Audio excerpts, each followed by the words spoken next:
घटना से पूरा देश क्षुब्ध है और पूरा देश एक साथ पूर्ण संवेदनाओं के साथ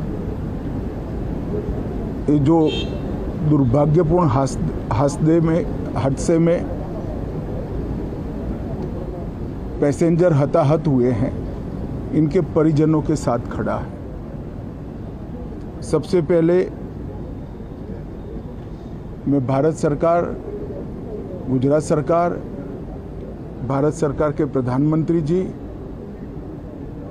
और गुजरात सरकार की ओर से भी जो लोग हताहत हुए हैं, इनके परिजनों के प्रति गहरी संवेदना व्यक्त करता हूं। 10 ही मिनटों में हादसे के भारत सरकार के पास सूचना पहुंची। तुरंत ही मैंने मुख्यमंत्री जी, यहाँ के गृह मंत्री, होम डिपार्टमेंट के control room, civil aviation department, civil aviation मंत्री, सभी से संपर्क किया। प्रधानमंत्री जी का भी तुरंत ही फोन आ गया और भारत सरकार और गुजरात सरकार के सभी डिपार्टमेंट एक साथ होकर राहत और बचाव कार्य में लगे। इस विमान में कुल मिलाकर 230 यात्री देश के और विदेश के और 12 क्रू मेंबर सवार थे। इसमें से एक यात्री का बचने का अच्छा समाचार मिला है, मैं उनको मिलकर आया हूं।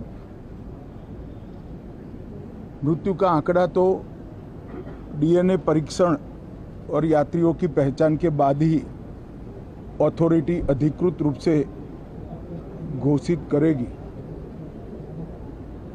मगर जो यात्री बचा है उसको मैं मिलकर आया हूं।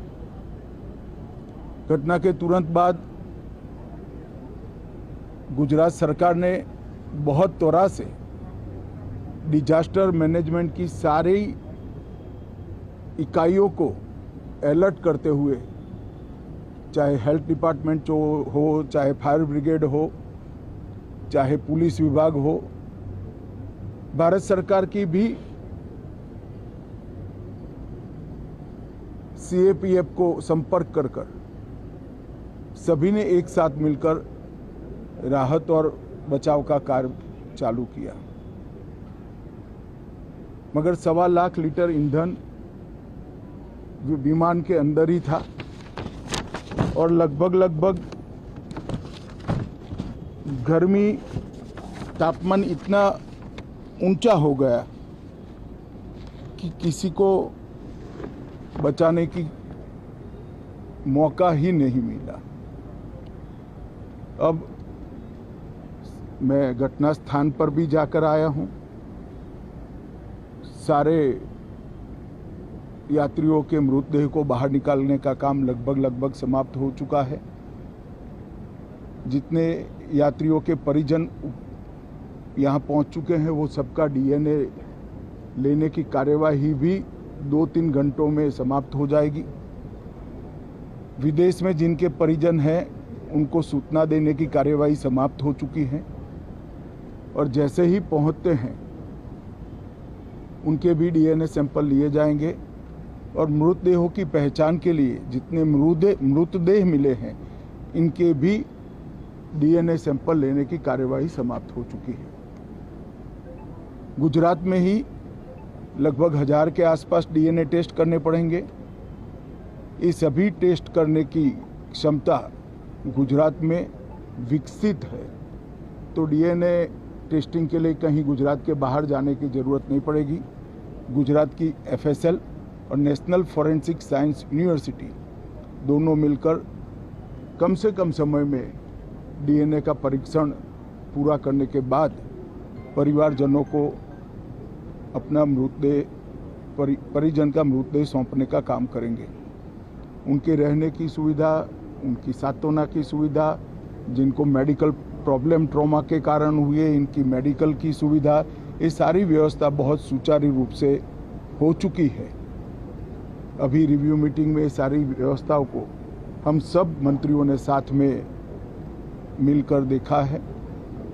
एविएशन डिपार्टमेंट ने अपनी जांच शुरू कर दी है और जांच तेजी से आगे बढ़े, इसके लिए भी एविएशन मंत्री जी ने सूचनाएं दी हैं।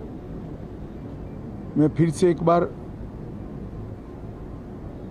राहत काम में जिन जिन एजेंसियों ने त्वरा के साथ बचाव और राहत का काम किया, वो सभी का धन्यवाद करना चाहता हूं।